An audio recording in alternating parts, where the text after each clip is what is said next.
What's up, fam? Check this out. Imagine selling sugar water for $4 and building a $43 billion empire? Crazy, right? Even wilder is that some people say Coca-Cola's playing you every single day without you even catching on. A 30-second Coca-Cola Super Bowl commercial costs $7 million. Ever wonder why the biggest brand on the planet, that literally everyone knows, keeps dropping billions on ads? Here's the deal. They don't want you finding out the dark truth behind the world's most famous bottle. Historical records confirm that the original formula contained coca leaf extract. There were mysterious deaths, and documents reveal some sketchy moves during World War II. Yeah, you heard that right. Back in '85, word is some lady called Coke's customer service saying that changing the formula hit her harder than her husband's death. Sounds insane? Hang tight, because you're about to see how a drink that started with some questionable ingredients turned into one of the biggest influence plays in history. And get this, you're falling for it right now. Are you off the empire mode? Then smash that subscribe button and hit like to help YouTube understand this isn't just another piece of junk content. Let's dive deep into this story, because the world's most famous drink has a story you wouldn't believe. Billions of people drink Coca-Cola daily, thinking they're just sipping a refreshing soda. But behind this black liquid lies one of capitalism's biggest manipulations. We're talking over 2 billion bottles sold daily, in pretty much every country out there. An empire built on brilliant marketing and, well, some pretty questionable substances. Historical records confirm that the original formula packed coca leaf extract, which they pulled in 1929. You know that feel-good vibe you get from an ice-cold Coke? That's no coincidence. And check this out.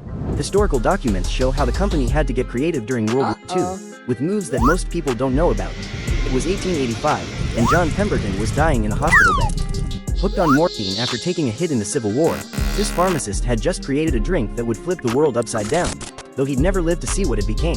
Fam. Let's catch up. Pemberton wasn't exactly some genius inventor. He straight up copied this French drink called Vin Mariani, a wine with coca extract that was crushing it back then. His only twist? Throwing in cola nut, another heavy-duty stimulant. Man, the timing couldn't have been worse. Right after launching his French wine Coca, Atlanta banned alcohol. Overnight, Pemberton's business went down in flames. But he had an idea. Swap the wine for fizzy water. Problem was, without the booze, it tasted like garbage. The fix? Pour in sugar. Tons of sugar. That's how the first version of Coca-Cola was born in 1886. At first, nobody wanted this weird drink. Pemberton was barely moving 9 glasses a day. To keep from going broke, he'd hang around pharmacies, doing his own sales pitch to customers. Meanwhile, his debts kept piling up. The morphine addiction got worse. In 1888, Pemberton, totally broke, sold off his last piece of the company. 2 months later, he died without a clue that his creation would become a global empire. Enter Asa Candler, a businessman who scooped up Coca-Cola for a measly $2,300. This guy was a marketing genius. Instead of pushing it as medicine, he started selling it as a sweet, refreshing treat. Historical records confirm that each bottle packed 9 milligrams of cocaine, which explains why folks kept coming back for more. And more, and more. By 1895, Coca-Cola was in every state across America. People were hooked on this energizing drink that gave them that special feeling. But doctors started noticing something weird. Patients were showing signs of chemical dependency. Candler knew he had to move fast. In 1903, he quietly pulled the cocaine from the formula. But another problem hit. People were hooked on the taste.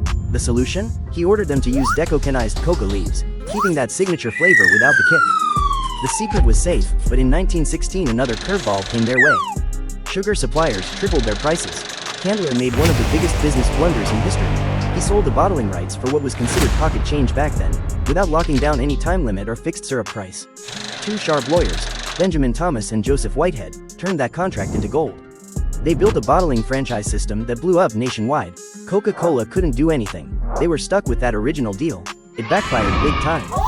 By 1923, the company was dropping millions trying to buy back those rights.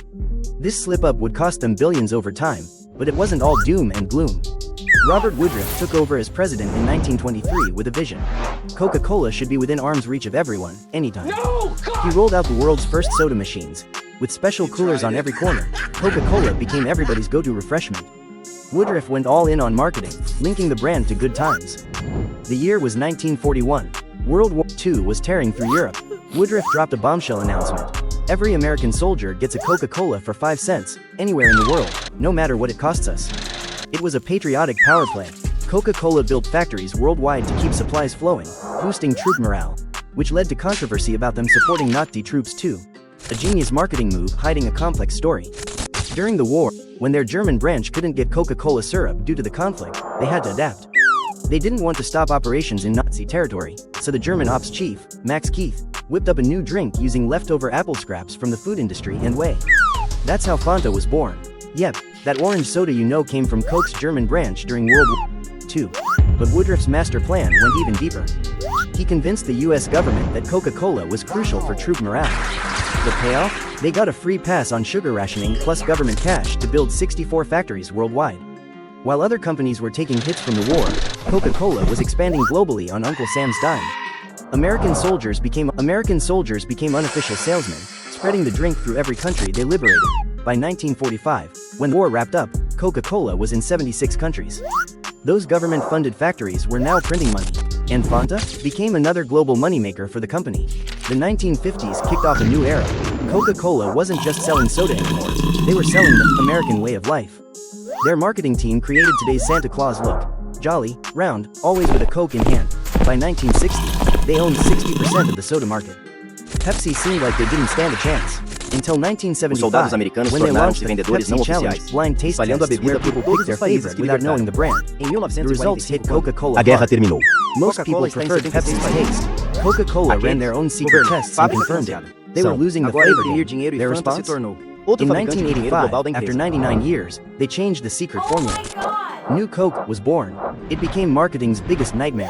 Consumers lost it. They hoarded old formula bottles, hit the streets protesting. CEO Roberto Goizueta faced an unprecedented crisis. Thousands of complaints flooded in daily. Groups like Old Cola Drinkers of America popped up everywhere.